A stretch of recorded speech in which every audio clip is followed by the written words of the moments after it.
नमस्कार दोस्तों, मैं हूं आपका अपना राजन शुक्ला। आप देख रहे हैं अपना मनपसंद शो फिल्मी सफ़र सेम टीवी पर। आज हमारे साथ भोजपुरी के एक ऐसे कलाकार मौजूद हैं जिन्होंने जो भी कैरेक्टर निभाया हो, चाहे विलेन का हो चाहे फिर कोई भी कैरेक्टर हो, आपके दिलों में छाप छोड़ गए। जी हाँ, मैं बात कर रहा हूँ श्री अमित शुक्ला जी का। सर, स्वागत है सेम टीवी पे। प्रणाम आप सबको। सर, ये फिल्म आप प्रतिशोध कर रहे हैं, कैसी फिल्म है और कहाँ पर ये लोकेशन है? ये लोकेशन है लखनऊ से तकरीबन 2 घंटे के दूरी पे फतेहपुर करके है। और जो इस फिल्म को प्रोड्यूस कर रहे हैं उनकी भी यहाँ पे लोकल जगह है।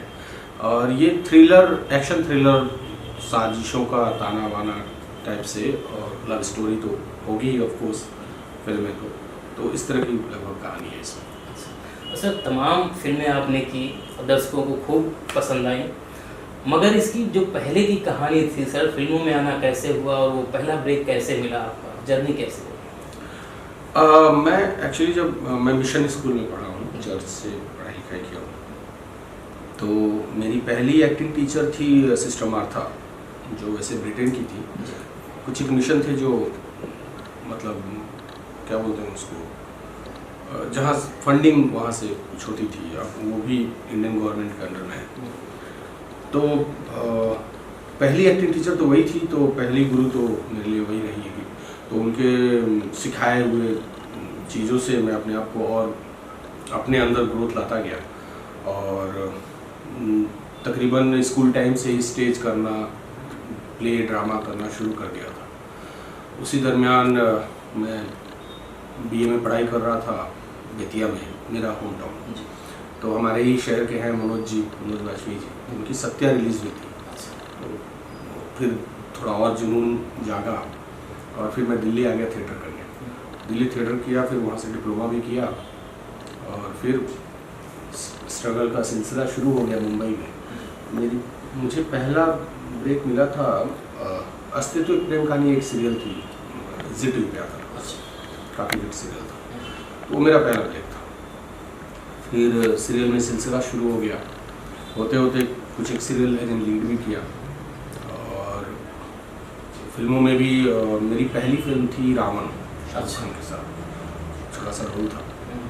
तो ऐसे करके फिर एक सीरियल मैं शुरू किया था जिसमें रियल मतलब बिहार का बैकग्राउंड था पूरा। तो उसमें जो लीड कैरेक्टर था उसको रियल मूंछ रखनी थी, तब मेरी मूंछें नहीं हुआ करती थी, तो मैंने उसके लिए मूंछ उगाई। और वो सीरियल वाइंड अप होने से पहले, मतलब सीरियल ख़त्म होने से पहले ही मुझे सावधान इंडिया क्राइम पेट्रोल में काम मिलना शुरू हो गया। तो एक तरह से वो सिलसिला ही चल पड़ा, क्राइम पेट्रोल सावधान इंडिया में इंस्पेक्टर का। अब वो इंस्पेक्टर की छाप ऐसी पड़ी कि फिर फिल्मों में भी, बड़ी बड़ी फिल्मों में भी, चाहे वो सलमान सर की फिल्म हो या अक्षय कुमार की कोई, तो इंस्पेक्टर का रोल ज़्यादा ऑफर आया था। हाँ, तो वो करता रहा। और उसी दरमियान एक नया चेंज ओवर आया जब मुझे भोजपुरी से ऑफर आया, तो भोजपुरी के सुपरस्टार दिनेश जी के अपोजिट मेन विलन का। तो मैंने एकदम मतलब मैं खुशी से उछल पड़ा कि चलो अपनी भाषा की फिल्म मिली है, और वो भी इतने बड़े प्लेटफॉर्म से। तो फिर वो फिल्म मैंने की, और उसके बाद भोजपुरी में सिलसिला चलता रहा। अच्छा सर, क्या घर वाले आपके एग्री थे? बिल्कुल बिल्कुल, मेरे घर मतलब सपोर्ट सबका रहा, खासकर मेरे पिताजी अजीत शुक्ला जी और मेरे सगे भाई जो आर्मी ऑफिसर हैं अभय, तो इन दोनों का बहुत सपोर्ट रहा। अब कोई भी हमारी लाइन ऐसी है कि कोई भी, क्योंकि सबको पता है हमारे यहाँ के लोग सपोर्टिव हैं, बट सबको पता है कि बड़ा रिस्की है, क्या पता कामयाब हो ना हो, क्या पता बहुत स्ट्रगल है ये। तो सब लोग इतने सपोर्ट में नहीं थे, बट पापा और भाई फुल सपोर्ट। सर, जैसा आपने कहा कि आपने बॉलीवुड की फिल्में की, सीरियल किया, भोजपुरी किया, तो दोनों में कितना अंतर है सर? क्योंकि बॉलीवुड अलग एक है, भोजपुरी एक अलग है, तो क्या अंतर पाते हैं आप? नहीं, दर्शक तो सबके एक ही हैं, और आप काम कहीं भी करेंगे प्यार दर्शक वही देंगे। ये है कि हाँ, मुझे भोजपुरी में बहुत प्यार मिला। जब मैं क्राइम पेट्रोल सावधान इंडिया करता था तो कहीं भी जाता था तो मोस्टली बहुत प्यार मिलता था लोगों का, लेकिन भोजपुरी की वजह से प्यार और बढ़ गया, देखा जाए तो घर घर तक पहुंच गया। टीवी सीरियल से भी पहुंचता था, लेकिन भोजपुरी ने बहुत प्यार दिया। सर, यूपी में माननीय मुख्यमंत्री जी ने ऐलान किया है फिल्म सिटी के लिए, तो कितना फ़ायदा होने वाला है यूपी और बिहार के कलाकारों को? बहुत फ़ायदा होने वाला है। देखा जाए तो मुंबई से भी जितनी टीम आती है शूटिंग करने, क्योंकि यूपी में लोकेशन बहुत है, नेचुरल लोकेशन, और आप देखा जाए तो मैक्सिमम टेक्नीशियन और कलाकार यूपी के हैं, बॉलीवुड में भी और भोजपुरी में भी। तो वहाँ से भी टीम आती है, तो कई सारे कलाकार यहाँ से हम मतलब वो करते हैं, सिलेक्ट करते हैं वो। तो ये और अच्छी बात हो जाएगी कि यहाँ पे फिल्म सिटी बन जाए, तो यहाँ के जो कलाकार हैं, जो कई बार ऐसा होता है कि मुंबई में जाकर सर्वाइव नहीं कर पाते और बहुत अच्छे कलाकार हैं लेकिन फाइनेंशियली सर्वाइव नहीं कर पाते, तो उनके लिए बहुत अच्छा मौका रहेगा। सर, जो नए कलाकार आना चाहते हैं इस फील्ड में, कितनी तैयारी करके आए? क्योंकि बहुत सारे दर्शक जो है चकाचौंध की दुनिया में खो जाते हैं, पैसे लोग उनसे कमा लेते हैं, तो कितनी तैयारी और कितने ढंग से इसमें फील्ड में आए ताकि वो अपने आप को प्रूव कर पाए? देखिए, सबसे पहली बात कि कला जो है एक तो गॉड गिफ्टेड हो जाती है, बस हमें उसको अपनी मेहनत से निखारना पड़ता है। मेहनत, थोड़ा दिमाग, और ऐसा करते रहें, थिएटर करें और सोच समझ के कदम उठाएं। देखिए, कोई भी इस पर एक छोटा सा किस्सा बोलूँगा कि मनोज भैया से मैं बहुत इंस्पायर्ड हूँ, मनोज वाजपेयी जी से। तो मनोज भैया का ही एक लाइन थी कि किसी ने पूछा था, शायद कपिल सर के शो में, मुझे ध्यान नहीं आ रहा है, कि सर जब आप दिल्ली में थिएटर करते थे तो आपने शायद कोई फ्रेंच प्ले किया था और उसमें आपको इंग्लिश तो अभी अच्छी आती है बट उस वक्त इतनी इंग्लिश नहीं आती थी, तो आप फ्रेंच में कैसे कर लिया? उन्होंने एक शब्द बोला था, कपिल, एक बहुत छोटा शब्द है, मेहनत, वो दुनिया में कुछ भी करवा सकती है। तो आप दिल से मेहनत करेंगे तो आप हर विधा में, हर क्षेत्र में आपको कामयाबी मिलेगी भी। फिर ईश्वर भी आपका साथ देने लगेंगे, आपके आसपास के लोग आपका साथ देने लगेंगे। सर, भोजपुरी पहले से अब सिनेमा बेहतर बन रहा है, मगर अभी भी कहीं ना कहीं हम दर्शक सिनेमा हॉल तक पहुंचाने में वो सफल नहीं हो पा रहे हैं जो होना चाहिए, उसका क्या कारण है? नहीं, भोजपुरी पहले भी बहुत अच्छी बनती रही है, तभी तो सिल्वर जुबली एक फिल्म हुई और लोग सुपरस्टार हुए, ऐसे तो नहीं हुए। हाँ। तो मैंने जो ऑब्जर्व किया, मेरा ये पर्सनल, मैं पिछले लॉकडाउन में पूरा लॉकडाउन घर पे रहा, तो मैंने जो अपने यहाँ के लोगों से बातचीत की या वहाँ जो देखा, मुझे ऐसा लगता है कि हमारे यहाँ की गवर्नमेंट थोड़ा सपोर्ट कम करती है, ना के बराबर करती है। यूपी गवर्नमेंट बहुत सपोर्ट करती है, बट हमारे यहाँ की गवर्नमेंट, बिहार गवर्नमेंट थोड़ी सपोर्ट कम करती है फिल्म इंडस्ट्री को लेके, इंडस्ट्रियल को लेके। और जो सिनेमा हॉल मेरे ही खुद के बेतिया शहर में 5 सिनेमा हॉल थे, 6 थे, एक मिनी सिनेमा हॉल भी था, और आज की डेट में 2 नहीं चल पा रहे हैं ठीक से। तो सिंगल थिएटर टूटते जा रहे हैं, जो भी बड़े दुख की बात है। और दूसरी चीज़ की मल्टीप्लेक्सेस को ज़्यादा बढ़ावा अभी भी नहीं मिला है हमारे यहाँ, जबकि मैंने अब ये हर किसी का अलग परसेप्शन रह सकता है, अलग सोच हो सकती है। मैंने जो देखा, मैं सुना, जो बात किया, उनका कहना है कि अब आज की डेट में जो कोई अमीर हो या गरीब हो या कोई मजदूरी कर रहा हो या नौकरी कर रहा हो, हर किसी को थोड़ा आरामदायक, अगर वो मनोरंजन करने जा रहा है तो कितना भी बढ़िया हम सिनेमा दे दें, वो बैठ के थोड़ा आराम से देखना चाहता है। तो मेरे ख्याल से मल्टीप्लेक्सेस को बढ़ावा देना चाहिए, और आज की डेट में अगर अच्छा सिनेमा हम बनाते हैं तो 100 रुपये, 150 रुपये, 200 रुपये की टिकट कटा के भी लोग जाते हैं देखने। तो एक तो वो कारण भी मैंने जो देखा, एक तो वो कारण भी है। दूसरा, काफ़ी सिनेमा एक ही तरह का जो बनने लगा बीच में, तो थोड़ा सा दर्शक उससे भी टूटने लगे। बट अभी चेंज शुरू हुआ है और हर कोई अलग अलग तरह का सिनेमा बना रहा है। अलग अलग तरह का इन द सेंस की मतलब अलग अलग सब्जेक्ट, कोई किसी सब्जेक्ट पे, कोई किसी सब्जेक्ट पे। जैसे पहले मोस्टली फिल्मों में आइटम सॉन्ग होते थे, अब आइटम सॉन्ग ना के बराबर हो गए हैं। कई सारी चीज़ें बदली हैं, सब्जेक्ट पे ज़्यादा ध्यान दिया जा रहा है। जैसा कि मैंने देखा है, आप चिंटू जी के साथ ज़्यादा नजर आते हैं, तो ऐसा क्यों? नहीं, हम दोनों की ट्यूनिंग बहुत अच्छी है। मैं खेसारी जी के साथ भी नज़र आता हूँ ज़्यादा, हम उनसे भी बहुत अच्छी ट्यूनिंग जमती है हमारी। ऑन कैमरा मतलब पता नहीं, मतलब अब या तो मेरी अच्छी परफॉर्मेंस है, भगवान की कृपा से जो डायरेक्टर मुझसे करा लेते हैं, या सबके साथ में एकदम कूल, हम on set as an co-artist, as an friend as in बड़े भाई छोटे भाई की तरह सब, मैं खेसारी जी, मैं चिंटू जी, मैं पवन जी, मैं दिनेश जी या मैं कल्लू जी। कल्लू के साथ इतनी अच्छी ट्यूनिंग जम जाती है ऑन सेट कि हम लोग मतलब जो प्ले करते हैं, एक्ट करते हैं तो लगता ही नहीं है कि हम एक्ट कर रहे हैं, नेचुरल की तरह मतलब प्ले करने की कोशिश करते हैं। तो ट्यूनिंग मेरी सबसे जम जाती है। बस वो कल्लू के साथ मेरी बड़ी प्यारी फिल्म आ रही है बाबू, राजा धीरे धीरे चला ससुराली गलियां, बहुत खूबसूरत फिल्म है, लाल बाबू जी ने डायरेक्ट किया है। खेसारी जी के साथ एक फिल्म आ रही है राजा की आएगी बारात। चिंटू जी के साथ अभी डबिंग करके आया एक साथ 2 फिल्मों की, एक के निशांत जी प्रोड्यूसर हैं और रोमांशु जी, जिनकी भाग के सारी भाग काफ़ी चर्चित में है हमारे यहाँ। मैं जब गया था लॉकडाउन में तो मतलब इतनी फिल्में मैं कर रहा हूँ या करता रहा हूँ, लेकिन सबसे ज़्यादा चर्चा थी भाग के सारी भाग की। तो उनकी विवाह 2 आ रही है और loveviva.com रंजय जी के डायरेक्शन में आ रही है चिंटू जी के साथ। तो ट्यूनिंग सबके साथ जम जाती है। पवन जी के साथ भी कई मेरी फिल्में हैं। हाँ, तो मैं सबके साथ कंफर्ट हो जाता हूँ, मतलब सब, और सब रिस्पेक्ट भी उतना देते हैं। सर, जैसा कि सभी दर्शक जानते हैं, आजकल मीडिया का ज़माना है कि भोजपुरी में कहीं ना कहीं एक खींचातानी सी मच रही है, तो उसको लेकर एक भोजपुरी का भविष्य कहाँ जा रहा है? हाँ, खींचातानी ये किसी भी तरह का हो, ये नहीं होना चाहिए, क्योंकि देखा जाए तो इतिहास गवाह है कि हमारी आपकी किसी की खींचातानी फ्यूचर में, भविष्य में हमारे आपके, भगवान करे सभी लोग 100 साल 200 साल जिए, लेकिन हमारे आपके जाने के बाद वो खींचातानी याद नहीं रहती दर्शकों को या उनके आगे की जनरेशन को। वो जो हम करके जा चुके होते हैं ना काम, वो याद रहता है। राजेश खन्ना जी जो करके चले गए वो याद रहेगा ज़माने तक। अब उनकी किससे क्या खींचातानी थी वो याद नहीं रहेगा किसी को।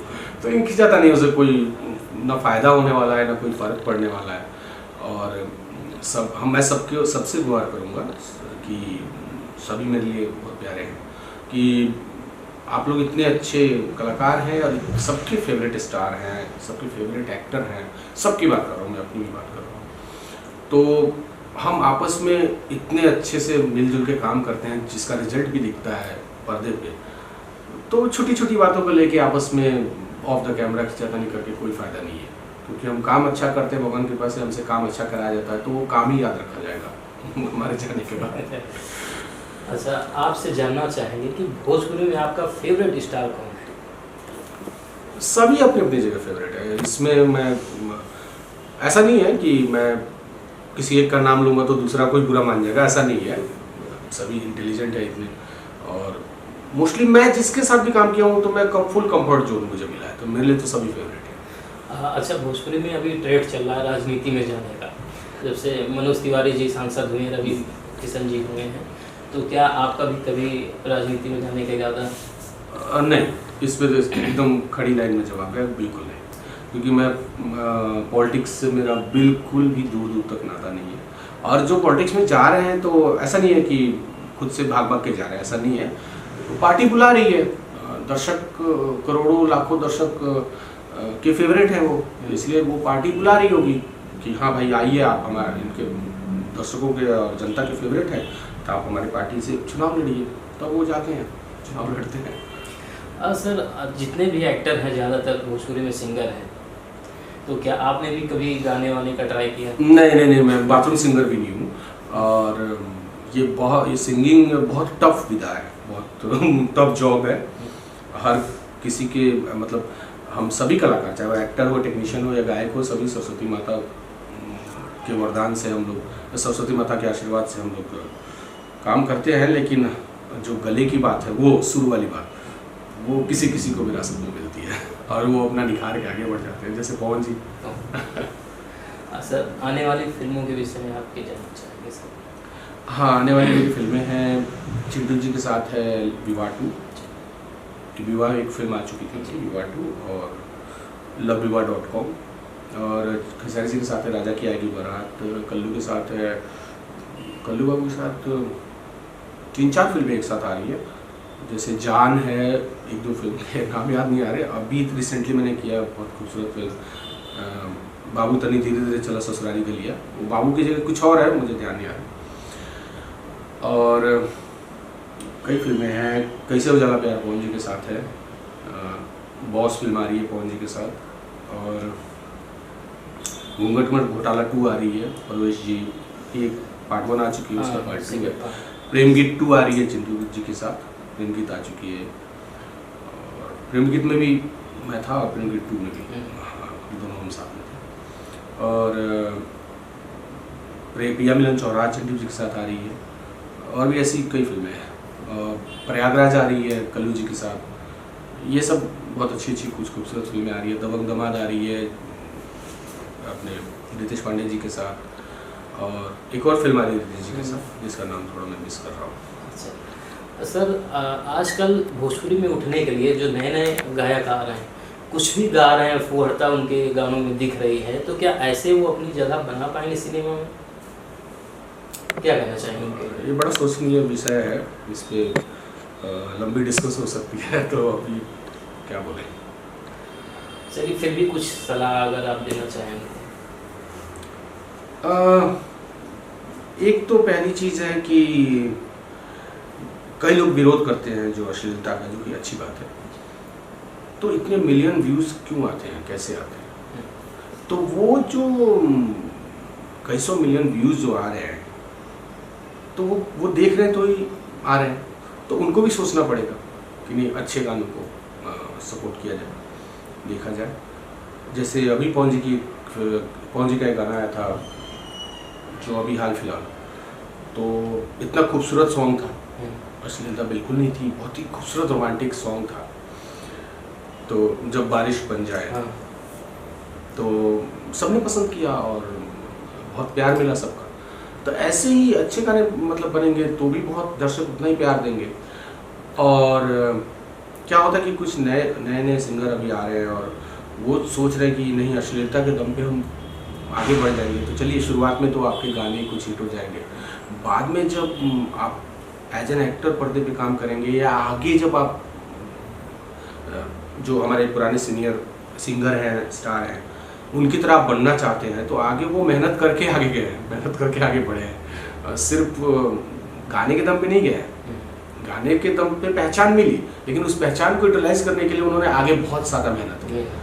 तो मेहनत ही काम आता है, वो याद रखा जाता है हमेशा।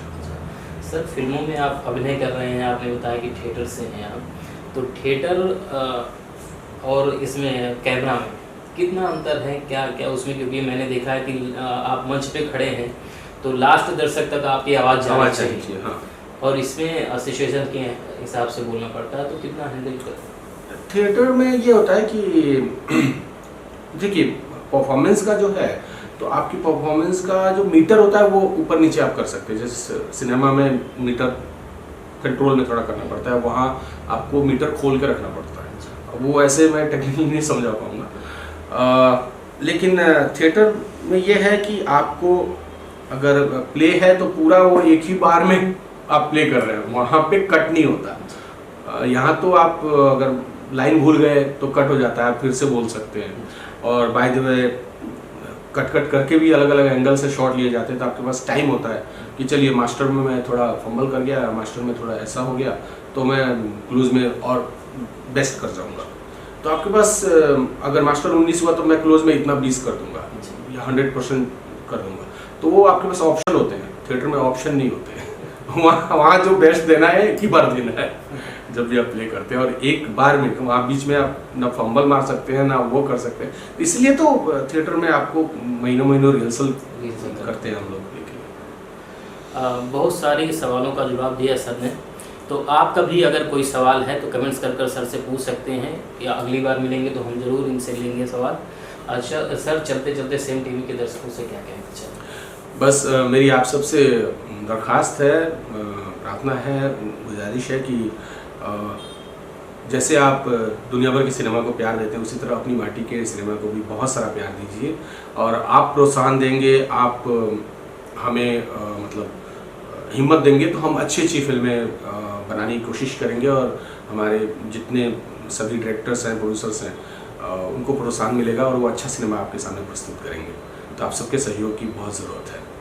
सर, अपना कीमती समय सेम टीवी को दिया, बहुत बहुत धन्यवाद सर। थैंक यू, प्रणाम आप सब।